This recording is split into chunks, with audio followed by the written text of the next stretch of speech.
விளையிற பூமியடா விவசாயத்தை பொறுப்பா கவனிச்சு சீரோமடா உண்மையா உழைக்கிற நமக்கு எல்லா நன்மைகளும் நாடி வந்து கூடுதடா.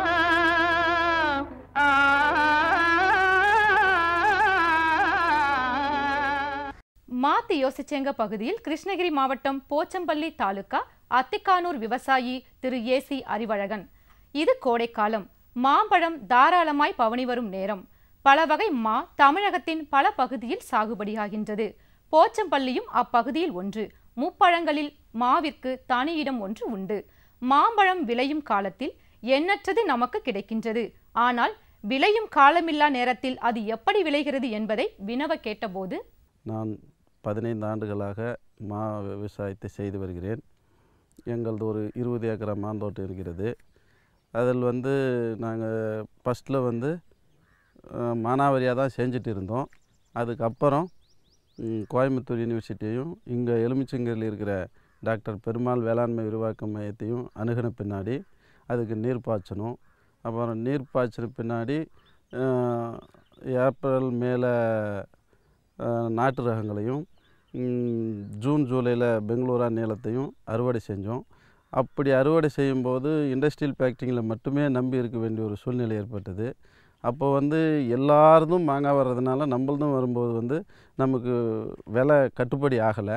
இந்த டாக்டர் பெருமாள் வேளாண்மை விரிவாக்க மையத்தை அணுகியதற்கு அவர் எங்களுக்கு இடைப்பருவத்தில் மாங்காய் கொண்டு வர்றது எப்படின்றத பற்றி ஒரு டெக்னிக்கலை சொல்லி கொடுத்தாரு. அதன் பிரகாரம் செய்யும்போது அதுக்கு என்ன செய்யணும்னா, ஜனவரியிலே நாம் மாங்காய்க்கு தண்ணீர் பாய்ச்ச ஆரம்பித்தோம். ஜனவரியில் தண்ணீர் பாய்க்கும்போது அந்த மரம் நல்லா துளிர் விட்டது. ஒரு சில மரங்கள் பூவும் எடுத்தது. பூவெடுத்த மரங்களையெல்லாம் விட்டுட்டு துளிர் விட்ட மரங்களை மட்டும் நல்லா மெயின்டைன்ஸ் பண்ணி, அந்த துளிர் விட்ட மரங்கள் என்னாச்சு, ஜனவரி பிப்ரவரி மார்ச்சில் நல்லா துளிர் முத்துச்சு. முத்தின பின்னாடி ஏப்ரலில் அதுக்கு கல்டார் கொடுக்க சொன்னார். ஏப்ரலில் அந்த மரத்துக்கு கல்டாரை கொடுத்தோம். கல்டார் ஒரு மரத்துக்கு அந்த மரத்தினுடைய ஆயுளுக்கு ஏற்றவார், அதாவது வயதுக்கு ஏற்றவார் 10 வயதுலேருந்து 15 வயது மரத்துக்கு 10 மில்லி கல்டாரை கொடுக்க சொன்னார் சார். 10 மில்லி கல்டாரை கொடுத்தேன் நான். ஏப்ரல் மாதத்தில் கல்டார் தரோம். மே மாதத்தில் அதுக்கு ஏப்ரல் மாதத்தில் கல்டார் கொடுக்கறதுக்கு முந்தையே தொழு உரம் தரணும். அதாவது தொழு உரம்னா மாட்டு சாணம். அதுக்கப்புறம் ஏப்ரலில் கல்டார். அதுக்கப்புறம் மே மாதத்தில் இந்த ஜிங்கு, போரான், அயன், மெக்னீசியம், காப்பர் என்று சொல்லப்படுகின்ற நுண்ணூட்டங்களை தரணும். அதாவது அந்த நுண்ணூட்டங்களை தந்தோம்னா அந்த மரம் ஒன்றும் நல்லா ஆரோக்கியமாகவும் இதாகவும் இருக்குது. அதுக்கப்புறம் அசோஸ்பைரிலம், டைகோடிர்மா விரிடி, சூடோமோனாஸு, வேம்பு இது போன்ற நுண் உயிர்களையும் தரணும். அப்படி தரும்போது நமக்கு மரத்துக்கு தேவையான சத்துக்களை எல்லாம் அது எடுத்துக்குது.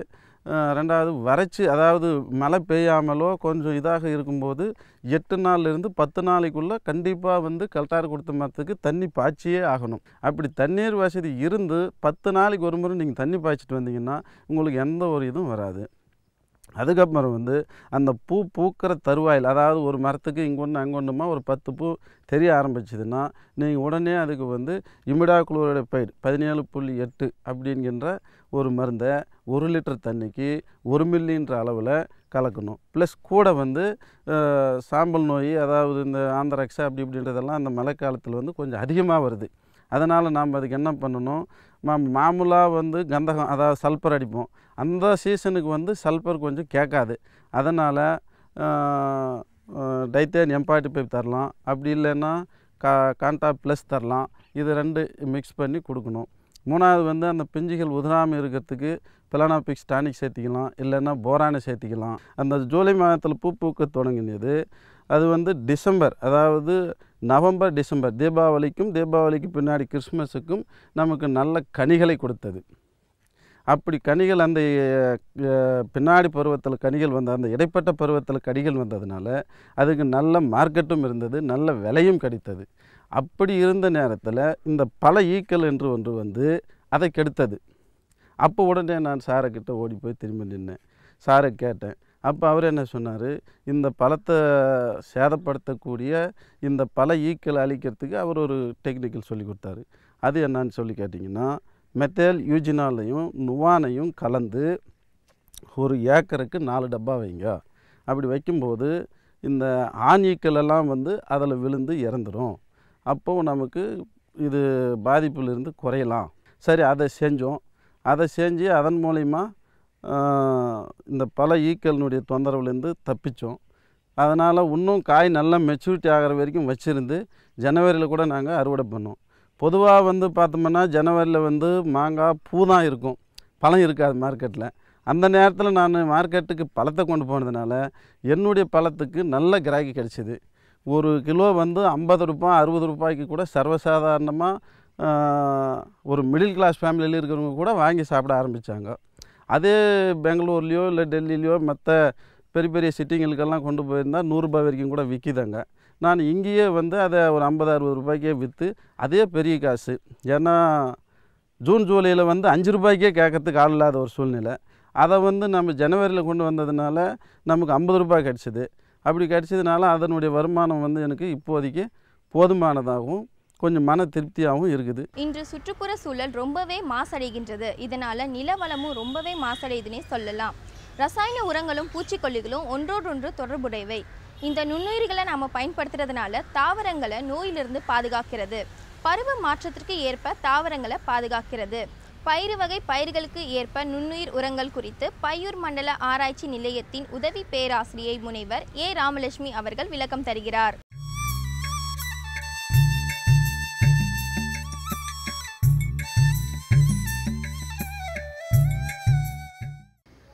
என்னுடைய பெயர் ஆர் ராமலட்சுமி. நான் பையூர் மண்டல ஆராய்ச்சி நிலையத்தில் உதவி பேராசிரியராக நுண்ணுயிரியல் துறையில் பணியாற்றி வருகிறேன். இந்த நுண்ணுயிரியல் துறையில் பல்வேறு விதமான நுண்ணுயிரிகளை பிரித்தெடுத்து அவற்றை ஆராய்ந்து விவசாயிகள் பயன்படும்படி விற்பனை செய்து வருகிறோம். இந்த நுண்ணுயிர் என்பது என்ன? இந்த நுண்ணுயிர் என்பது கண்ணுக்கு தெரியாத மிகச்சிறிய உயிர். இந்த நுண்ணுயிர்கள் தாவர வளர்ச்சியில் மிக முக்கிய பங்கு வகிக்கின்றன. ஒரு தாவர வளர்ச்சிக்கு 16 வகையான சத்துக்கள் தேவைப்படுகின்றன. அவற்றில் தழைச்சத்து, மணிச்சத்து, சாம்பல் சத்து போன்றவை முக்கியமானது. இதை நாம் அறிந்தது ஒன்றே. நுண்ணுயிர்கள் என்பது பல வகைப்படும். தழைச்சத்தை நிலைநிறுத்தக்கூடிய பாக்டீரியாக்கள், மணிச்சத்தை கரைக்கக்கூடியவை, சாம்பல் சத்தை கரைக்கக்கூடியவை போன்ற பல வகைப்படும்.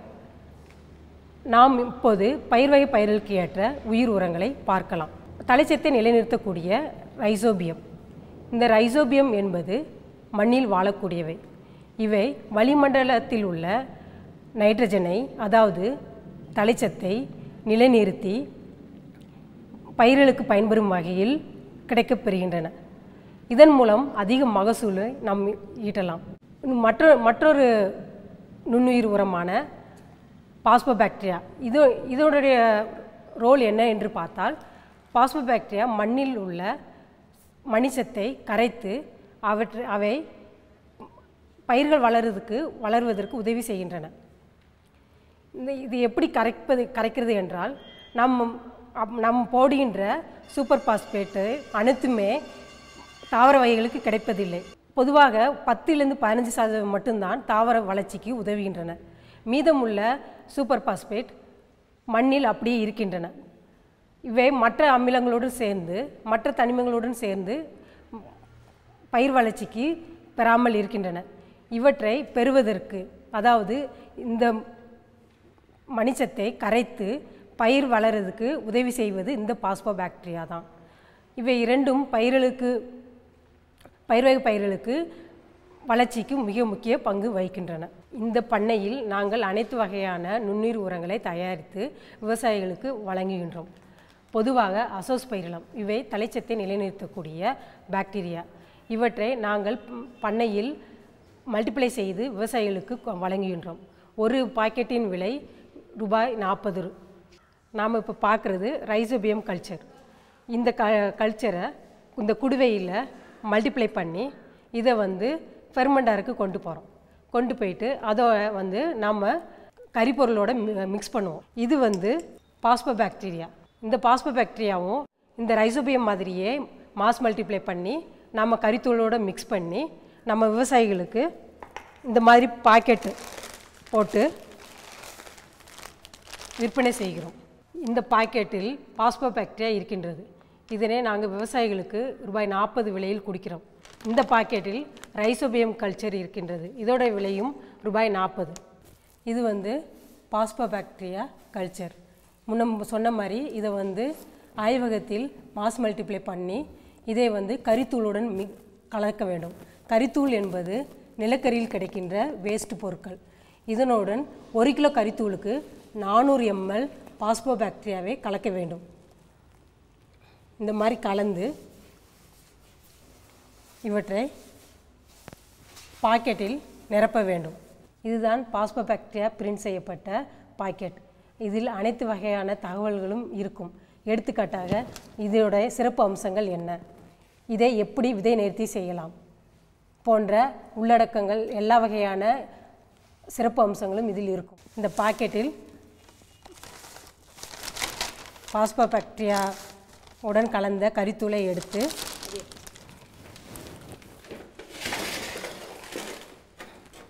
பின்பு அதை எடை போட வேண்டும்.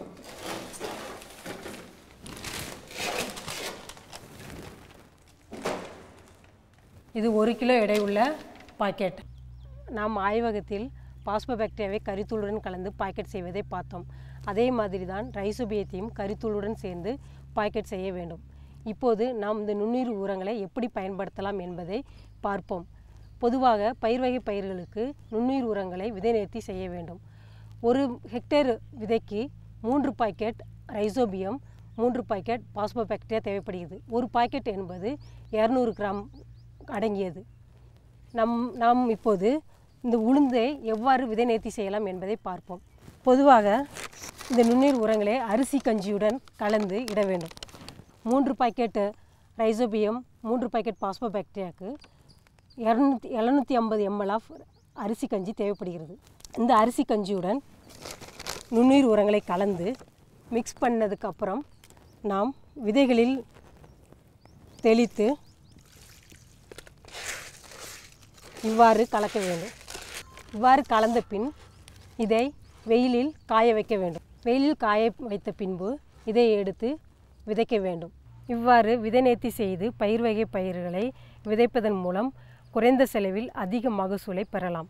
எடுத்துக்காட்டாக ரைசோபியம் பயன்படுத்துவதன் மூலம் 25லிருந்து 50% தலைச்சத்தையும் 25லிருந்து 30% அதிக மகசூலையும் பெறலாம்.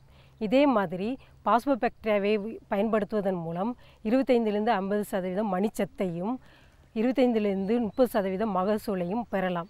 ஒரு ஹெக்டேருக்கு 20லிருந்து 24 வரை செலவு செய்தால் நிகர லாபமாக 450லிருந்து 600 வரை நாம் பெறலாம். நேயர்களே, இன்றைய பொன் விளையும் பூமி நிகழ்ச்சியை பார்த்திருப்பீங்க.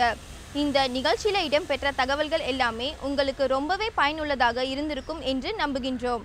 உங்களது விமர்சனங்களும் கருத்துக்களும் வரவேற்கப்படுகின்றன. எங்களது மின் அஞ்சல் முகவரி ddagri05chennai@gmail.com.